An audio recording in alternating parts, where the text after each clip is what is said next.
নজরবিহীন বিক্ষোভ ও সহিংসতার মধ্যে গত মাসের শুরুতে শেখ হাসিনা সরকার পতনের পর অন্তর্বর্তী সরকার ক্ষমতা নেয়।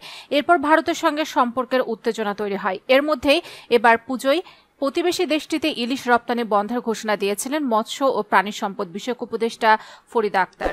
কিন্তু ১.৫ মাসের মাথায় সেই অবস্থান থেকে সরে এসে নরম হয়েছেন ডক্টর মোহাম্মদ ইউনূসের অন্তর্বর্তী সরকার।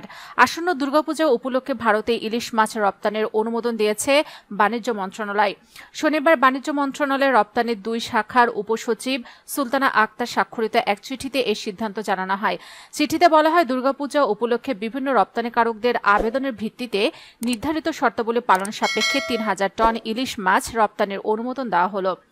আগামী মঙ্গলবার দুপুর ১২টার মধ্যে বাণিজ্য মন্ত্রণালয়ের উপসচিব রপ্তানি ২ কক্ষ নম্বর ১২৭ এ আবেদন করার জন্য অনুরোধ করা হয়েছে। এরপর আবেদন করা হলে তা গ্রহণ করা হবে না।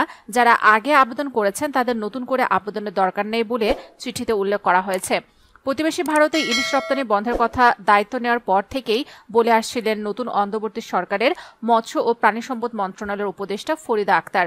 বাংলাদেশের মানুষের কাছে সহজলভ্য করে তুলতে এমন পদক্ষেপ নেওয়া হয়েছে বলে জানিয়েছেন তিনি। কয়েকদিন আগেই এই উপদেষ্টা জানান, অনেক মাছ এখনো বাংলাদেশ থেকে ভারতে যাচ্ছে, এবার আমরা ইলিশকে সীমান্ত পার হতে দেব না।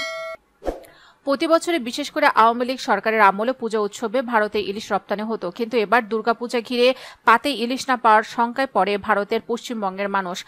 ক্ষমতাচ্যুত সাবেক প্রধানমন্ত্রী শেখ হাসিনার বিখ্যাত ইলিশ কূটনীতির প্রসঙ্গটি টেনে অন্তর্বর্তী সরকারের পদক্ষেপের বিষয়ে ফরিদা আক্তার বলেন, আগের সরকার দুর্গাপূজার সময় নিষেধাজ্ঞা তুলে নিত, তারা এটাকে উপহার বলতো। এবার আমি মনে করি না আমাদের উপহার দেওয়ার দরকার আছে, কারণ ভারতে প্রচুর পরিমাণে রপ্তানির অনুমতি দিলে আমাদের লোকেরা মাছ খেতে পারবে না। হাসিনা সরকারের আমলে উৎসবের মৌসুমগুলোতে ভারতে বিপুল পরিমাণ মাছের চালান পাঠানো হয়েছে। সরাসরি পশ্চিমবঙ্গের মুখ্যমন্ত্রী মমতা বন্দ্যোপাধ্যায়ের কাছেও ইলিশ উপহার দিয়েছেন তিনি। ২০১৭ সালে ভারতের তৎকালীন প্রেসিডেন্ট প্রণব মুখার্জিকেও ৩০ কেজি ইলিশ উপহার দেন শেখ হাসিনা। কিন্তু নজিরবিহীন ছাত্র বিক্ষোভের মধ্য দিয়ে গত ৫ আগস্ট শেখ হাসিনা পতনের পর ইলিশ নিয়ে বাংলাদেশের কূটনীতির সুর পাল্টে যায়। যদিও ভারতে ইলিশ না পাঠানোর কারণ হিসেবে বেশি ধরা না পড়া, খারাপ আবহাওয়া এবং স্থানীয় বাজারগুলোতে দাম বেড়ে যাওয়ার কথা বলছে নতুন সরকার।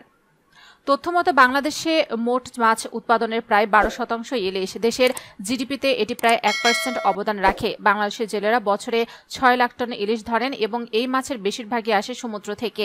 বাংলাদেশ ও ভারতের পশ্চিমবঙ্গ জুড়ে বাঙালির সংস্কৃতি এবং রন্ধন প্রণালীতে গভীরভাবে জড়িয়ে আছে ইলিশ মাছ।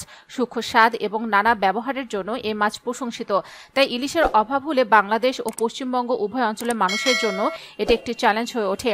বিগত বছরগুলোতে সরকার ভারতে দুর্গাপূজার সময় বছরে ৩ থেকে ৫ হাজার টন ইলিশ রপ্তানির অনুমতি দিয়েছে।